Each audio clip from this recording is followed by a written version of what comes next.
So I'm going to briefly go through how we're thinking about this crisis. Next slide, please.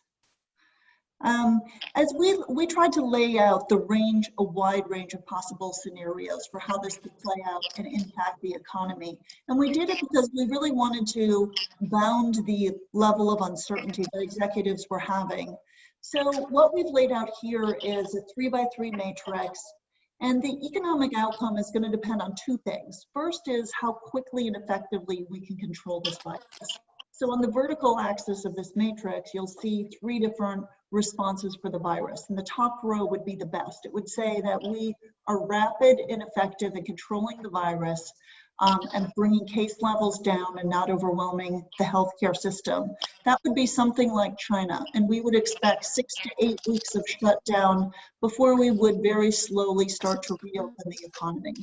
The middle row would be somewhat less effective. It would say that we're not as rigorous with quarantines and social distancing, and so we might restart the economy, lockdown, restart lockdown, and that's why the lines in that row are wavy. And then on the bottom row, that would be the worst case scenario and saying, this is just a virus that we cannot control with public health measures alone. And you would expect to see reinfections in Asia, and the US and Europe would continue to struggle until such a time as there was a vaccination or very widespread rapid testing, contact tracing, and therapeutic treatments for those who got ill. So that's one axis. The other axis is how effective is policy and corporate choices in mitigating long-term damage to the economy as we try to fight this virus. And the farthest column to the right would say policy and corporate choices are most effective in minimizing long-term damage.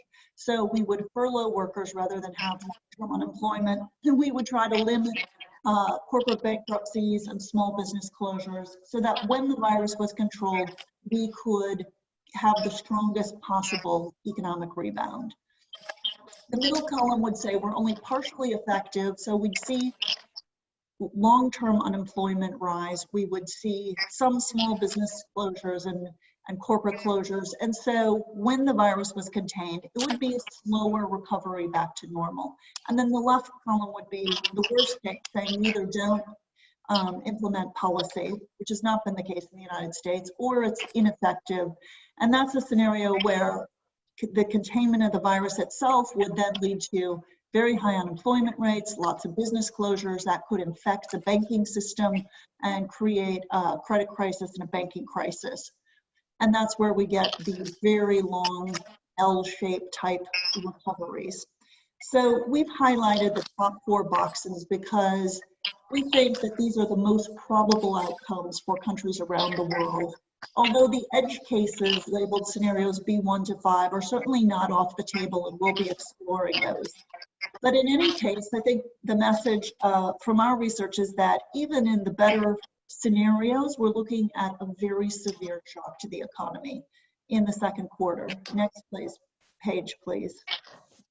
So this shows you A3 top row saying we're very effective in containing the virus, but when you look at the trajectory of US GDP, you see an 8% level drop in the second quarter. And that's precisely because of what Tom was talking about, that very large parts of the economy are simply shut down.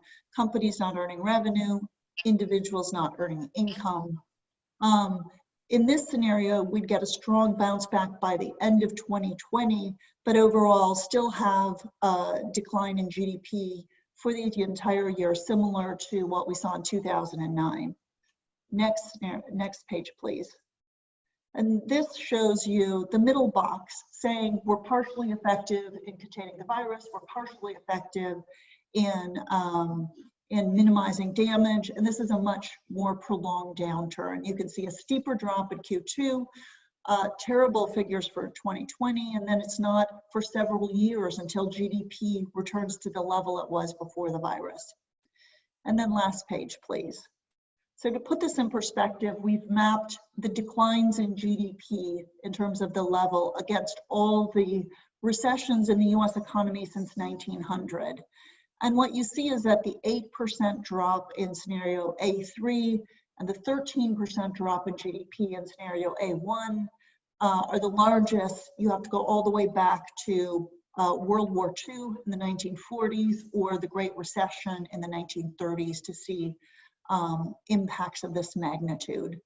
In 2009, you'll see the previous large drop in GDP before this. The fall in GDP was about 4%. So as all of you are realizing, what we're going to see in the next few months in this economy is much more like an emerging market currency crisis, a sudden stop of economic activity. However, the good news is that while the US may have been slow to get testing and public health measures in place, the actions of the Federal Reserve and fiscal policy have been absolutely outstanding, very rapid. And so now I'll turn it back to Tom, who will take you through some of those policies.